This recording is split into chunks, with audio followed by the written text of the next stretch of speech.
Dear students, जैसा कि हमने पिछले वीडियो में किया, एक डाई हाइब्रिड क्रॉस किया।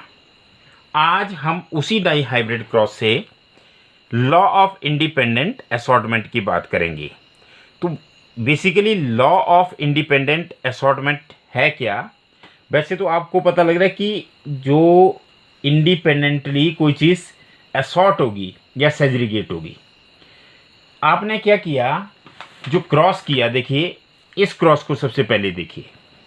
इस क्रॉस में हमने क्या किया, एक ऐसा पेरेंट लिया जिसमें दो कैरेक्टर लिए, मतलब टू पेयर्स ऑफ ट्रेड्स लिए।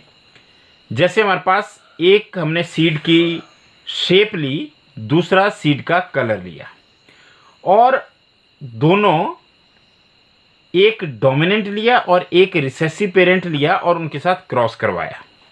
जब क्रॉस करवाया तो F1 में जो रिजल्ट था वो बिल्कुल वैसा ही रिजल्ट आया जैसा मोनो हाइब्रिड में आता था, लगभग वैसा ही रिजल्ट आया। मतलब क्या हुआ, हमारे पास जो डोमिनेंट कैरेक्टर है वही ऑब्जर्व हुआ।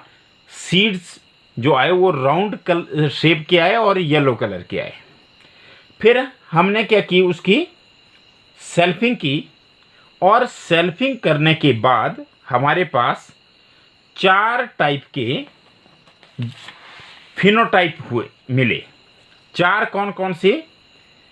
Round and yellow. मतलब क्या कि सीड्स थे वो राउंड शेप के थे पर कलर उनका येलो था। और कुछ ऐसे सीड्स मिले जिनकी शेप तो राउंड थी पर कलर क्या था? ग्रीन। और इसके अलावा हमारे पास एक और फिनोटाइप है कि कलर येलो पर सीड्स रिंकल्ड आए, तो रिंकल्ड सीड येलो कलर के। और लास्ट में हमारे पास जो चौथा फिनोटाइप आया वो है रिंकल्ड और ग्रीन का। तो इस तरह से हमारे पास चार कॉम्बिनेशंस आए, चार डिफरेंट फिनोटाइप्स आए। और ये किस तरह से आए, इसके लिए इंडिपेंडेंट असॉर्टमेंट को समझना जरूरी है। और उसी के बेस पे आपको पता है कि ये हमारे पास ये जो टोटल 9 थे, ये थे हमारे पास राउंड और येलो, और ये हमारे पास राउंड एंड ग्रीन, और ये और ये तीन हमारे पास कैसे थे? Wrinkled and yellow. और ये जो लास्ट यहां पर था ये कैसा था हमारे पास? ये था रिंकल्ड एंड ग्रीन। तो इस तरह से चार डिफरेंट फिनोटाइप आए हमारे पास। अब ऐसा नहीं हुआ कि ये केवल इसी के लिए हुआ, round seeds and yellow colour, wrinkled seeds and green colour. ये बहुत सारे पेयर्स ऑफ कैरेक्टर के लिए मेंडल ने स्टडी किया। अब इसके बेसिस पे देखिए क्या कर सकते हैं हम। यहां देखिए, अगर हम केवल एक कैरेक्टर को लें, जैसे हम सीड की शेप ले रहे हैं, तो सीड की शेप के बेसिस पे अगर आप कैलकुलेट करेंगे तो इसमें टोटल 16 में से 12 राउंड है और 4 रिंकल्ड है। मतलब केवल हम क्या कर रहे हैं? शेप की बात कर रहे हैं। और इसी तरह से अगर हम कलर की करें तो 12 जो होंगे वो क्या होंगे? वो येलो होंगे, और 4 क्या होंगे? ग्रीन। तो अगर रेशो देखें तो हमारे पास आया रेशो 3:1, बिल्कुल मोनो हाइब्रिड क्रॉस की तरह। तो मोनो हाइब्रिड और डाई हाइब्रिड क्रॉस का रेशो अगर किसी एक कैरेक्टर के लिए देखें तो लगभग सेम है। लगभग सेम क्या? सेम है। अब अगर हम इसी को मल्टीप्लाई करें, इसी से हम डिड्यूस करें, तो हम ये रेशो निकाल सकते हैं। इसी से कैसे निकाल सकते हैं? आप क्या करें, इसको और इसको मल्टीप्लाई कर दें। ये कितने? 3 राउंड 1 रिंकल्ड, 3 येलो 1 ग्रीन। आप मल्टीप्लाई करें, आपके पास डाई हाइब्रिड रेशो आ जाएगा 9:3:3:1। क्लियर? कैसे? आप क्या करें, देखिए यहाँ पे हमारे पास कितने राउंड है? 3। यहाँ कितने येलो है? 3। तो 3 3 जा 9, तो 9 हो गए राउंड और येलो। यहाँ देखिए 3 राउंड है, 1 ग्रीन है, 3 1 जा 3, तो 3 राउंड ग्रीन। यहाँ देखिए 1 रिंकल्ड है, 3 येलो, तो 3 रिंकल्ड येलो। और इसी तरह से रिंकल्ड ग्रीन हमारे पास 1:1 1 आ गया। तो मतलब मैथमेटिकली हम इसको ऐसे डिड्यूस कर सकते हैं। अब इसके बेसिस पे क्या बोला मेंडल ने क्या बोला कि when two pairs of traits are combined in a hybrid, segregation of one pair of character is independent of the other pair of character।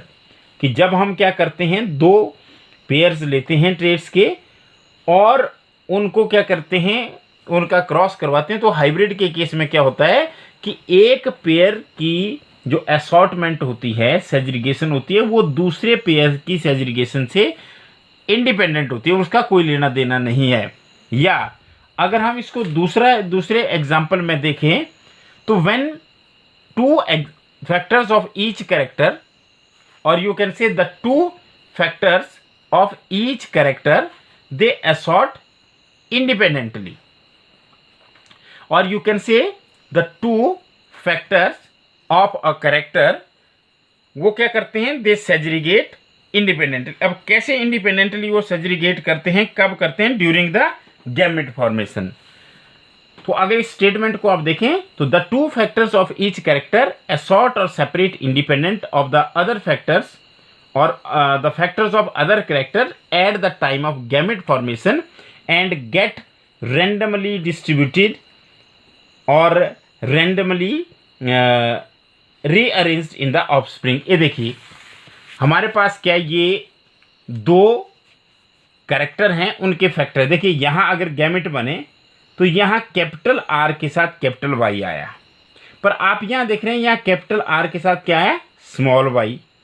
तो इसका मतलब है कि ये जरूरी नहीं है कि अगर राउंड शेप होगी तो उसके सीड्स येलो ही होंगी, क्योंकि शेप की अपनी इनहेरिटेंस है और कलर की अपनी इनहेरिटेंस है। तो मतलब राउंड वाले येलो भी हो सकते हैं और राउंड वाले ग्रीन भी हो सकते हैं। इसी तरह से जो येलो शीड्स हैं वो रिंकल्ड भी हो सकते हैं।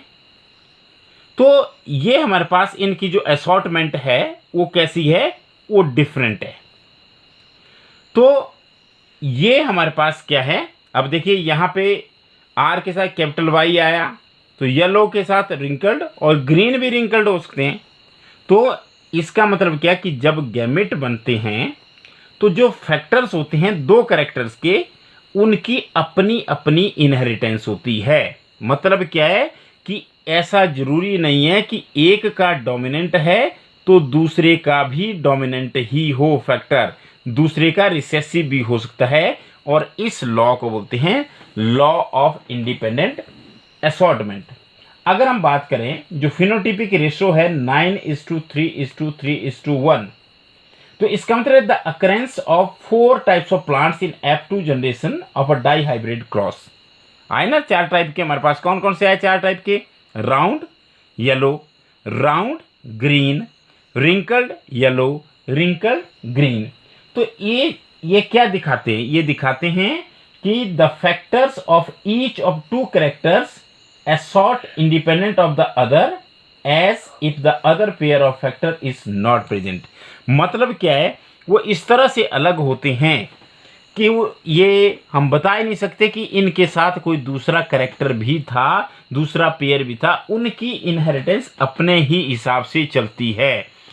मतलब सीड की शेप का सीड की कलर की इनहेरिटेंस से कोई लेना देना नहीं है। अगर सीड की शेप डोमिनेंट कैरेक्टर शो करेगी तो सीड का कलर जो है वो कैसा हो सकता है, वो रिसेसिव भी हो सकता है। अगर सीड का कलर हमारे पास डोमिनेंट है तो सीड की शेप जो है वो रिसेसिव भी हो सकती है। तो इसका मतलब है कि जो हमारे रिजल्ट है वो किसी एक कैरेक्टर के लिए बिल्कुल मोनोहाइब्रिड क्रॉस की तरह होते हैं, पर जब हम 2 कैरेक्टर की बात करते हैं तो वहाँ पे मिक्सिंग नहीं होती, उनकी इनहेरिटेंस अपने हिसाब से होती है। मतलब राउंड वाले येलो हों ये जरूरी नहीं है, राउंड वाले रिंकल्ड भी हो सकते हैं, और अगर हमारे पास येलो वाले देखें तो वो भी रिंकल्ड हो सकते हैं, और इस तरह से येलो वाले राउंड भी हो सकते हैं। तो मतलब एक का डोमिनेंट दूसरे का रिसेसिव, एक का डोमिनेंट दूसरे का डोमिनेंट, उनकी अपनी अपनी इनहेरिटेंस चलती रहती है। This is law of independent assortment. मैं आपको एक चीज़ बताऊं कि जो लॉ ऑफ इंडिपेंडेंट असॉर्टमेंट है ये सेकंड लॉ है, अगर हम मेंडल की बात करें तो सेकंड जनरलाइजेशन है, it is a second set of generalisation. पर ये किसके लिए एप्लीकेबल होता है? It is applicable only those factors, या it is applicable to those factors which occur on different chromosome. ये इसकी कंडीशन है। ये मैं आपको बता दूं, ये एनसीईआरटी से थोड़ा मैं बाहर बता रहा हूं आपको कि इसकी कंडीशन क्या है। ये एप्लीकेबल किसके लिए होगा? एप्लीकेबल टू दोज फैक्टर्स, या फैक्टर्स को आपको पता है क्या बोलते हैं? Jeans which occur on different chromosome. अगर डिफरेंट क्रोमोसोम पर है तब जाकर के ये एप्लीकेबल होता है। तो इसकी ऑब्जेक्शन है, एक किस्म की लिमिटेशन है। It is applicable only to those factors which occur on the different chromosomes. आपको पता है कि एक क्रोमोसोम के अंदर जो होते हैं वो 100 के हिसाब से जीन्स होते हैं, और जो जीन्स है वो एक साथ भी जा सकते हैं, वो एक साथ ही जाते हैं जब उनकी क्रॉसिंग ओवर होती है। और इसमें क्या होता है, इसमें एक कंसेप्ट आगे आएगा आपके पास, लिंकेज, तो वहाँ पर ये कंसेप्ट फेल हो जाएगा। पर अभी हम क्या कर रहे हैं कि जब मैं लास्ट में इसको रिपीट कर रहा हूँ कि जब हम दो फैक्टर, देखिए इसको, when two pairs of traits are combined in a hybrid, segregation of one pair of character is independent of the other pair of the character. It means that the shape of the seed has no link with the color of the seed. That is, they have their own inheritance.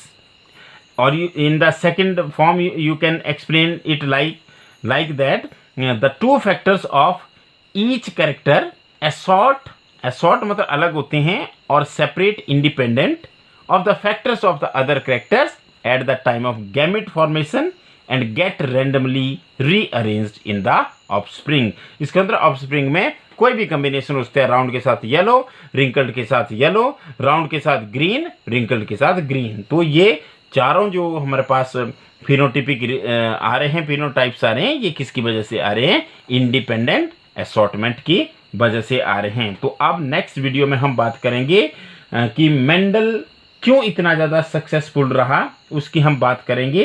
तो that we will do in the next video. Thank you very much.